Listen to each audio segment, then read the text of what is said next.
I'm sure you can understand why our beloved parent company, Warner Brothers, has decided to make a sequel to the trilogy. They informed me they're gonna do it with or without us. What? I thought they couldn't do that. Oh, they can. If you thought that that was the beginning of some skit or the opening line of my review, then you're wrong, because it's an actual quote from the movie, I'm not even kidding. I chose to break spoiler-free etiquette for a second and open with this quote for two reasons. One, it sets your expectations for this thing better than any review out there, and two, because it probably confused the fuck out of you and spawned questions instead of answering questions. I keep imagining this board of Warner executives that Wachowsky showed a 2.5-hour cut of him basically demonizing Warner Bros. By name and them going, yeah, this'll be great, they'll love this angle. And the director being like, you suck, I hate you, you make me want to slash my own wrists with a cocktail stick. And them going, ooh, that's even better, you gotta put that one in. Is like spraying napalm on Satan, it just makes him stronger. We can do this one of two ways. I can shit on this movie for being the most self-referential piece of overindulgent fan service of the decade, or I can admire the director and the creative team for constructing a really good house of cards out of a really bad hand, with the gasp-inducing twist that it's actually both of these at the same time. The Matrix 4 says, look, I'm not even gonna pretend to try and reinvent the wheel. Instead, I'll dive headlong into self-consciousness and do the best with the hand I've been dealt. Let's start with the easier to critique elements. The production on this movie is apex monolithic cock of the ancients tier. Everything from the sound to the VFX, the camera work to the lighting and color grading, it all emanates a no expense was spared perfume out of all its pores, and every inch of effort is on full display. I was sure I would, at the very least, get a cool visual and auditory experience out of this, and I definitely wasn't wrong. If that's something that matters to you as a filmgoer, then this would be enough of a reason to see it. The action is pretty competent, very enjoyable to watch, although I have a feeling it's not Yuan Wu Ping. No, it's not. Stahelski and Leach are very good at what they do, although they're not credited as main choreographers, so it's unclear who did what, but the end result I would say is good and worth your time, even if it lacks that same artistic flair as the previous installments, which is so key in Wu Ping's works. There's a bit more shaky cam than before. The trilogy didn't really employ much shaky cam at all, but it's not a deal breaker, I think. It was minimal enough that I could still follow the action. The agents seem a bit more nerfed and stupid, definitely less threatening than in the previous movies. They don't have that same air of danger about them. And as a matter of fact, they introduce a couple new types of policing programs, let's say, which kind of confuses things, especially when you see them all on screen. Like, why do we even need agents at all if we have these newer things? It's all kind of confusing. The movie does this thing with its script where it kind of explains away the trilogy in a manner that allows you to peer directly into the mind of the director and glean what was really going on in their heads as they were constructing the franchise. And especially in the beginning, it's so self-referential that the whole thing kind of just looks like one big exercise in fan service. I truly found myself oscillating between hating and liking it while watching it, and if that sounds confusing, that's because it was. But amidst that whole avalanche of fan service, I was able to glean and appreciate a few Easter eggs, like casting Chad Stahelski, who was the stunt coordinator on the first Matrix in the movie, in a cheeky way. And he's actually named Chad in the film. Easier to remember, Mr. John Wick co-creator? And then there's Keanu, who starred in both franchises.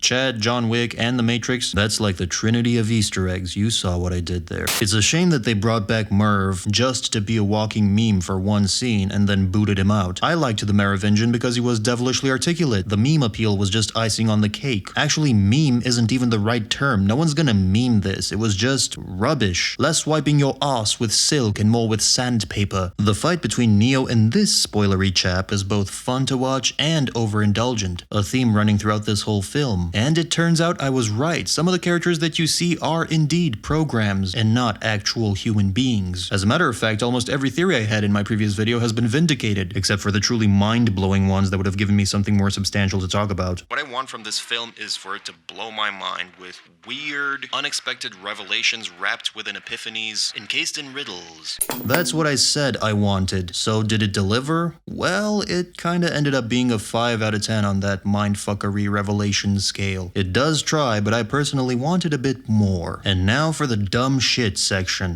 Sentinels don't see like you do, you morons. How's a hologram gonna help you hide from them? This whole Neo being a mini spoiler worth of creates even more problems and plot holes than before. You really couldn't find one mirror in that whole fucking building? That was just a few out-of-context plot holes and contrivances. There's more, but this was just an appetizer so you know what to expect. On a slightly more positive note, the newbies are actually somewhat charming. That's one thing I wasn't expecting to say, but everyone's trying their best to make this thing work, including Warner Bros, who pumped so much money into this thing that they didn't even give an official estimate. Okay, Warlock, but seriously, is it a reskin, a new idea? Is it Neo's story? Does it center on the new cast? Yes. Yes? Yes, you're right. Exactly. Which is it? That's the one. What one? All of it. I'm so confused. Good. So should I go see it? I don't know. Great.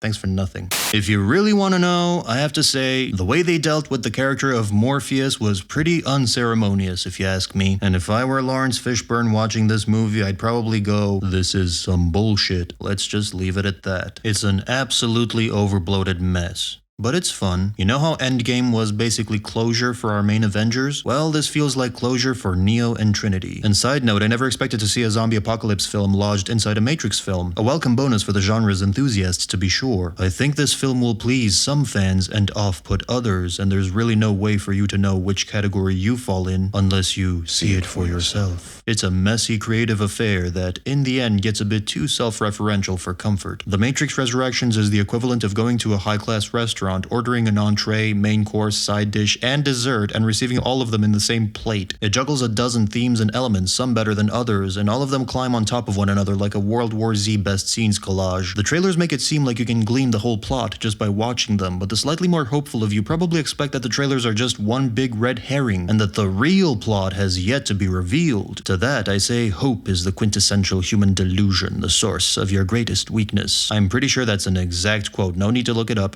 Look, this is as spoiler-free as I can make it, so obviously I can't answer that question, but while the trailers may or may not have shown too much, I can say that it does keep you guessing and wondering for a while, so that's pretty not bad, right? In closing, the best way to summarize this movie is it's either the director's way of having a mental breakdown, or just another system of control. Listen, at least tell me if that's really Morpheus in the trailer.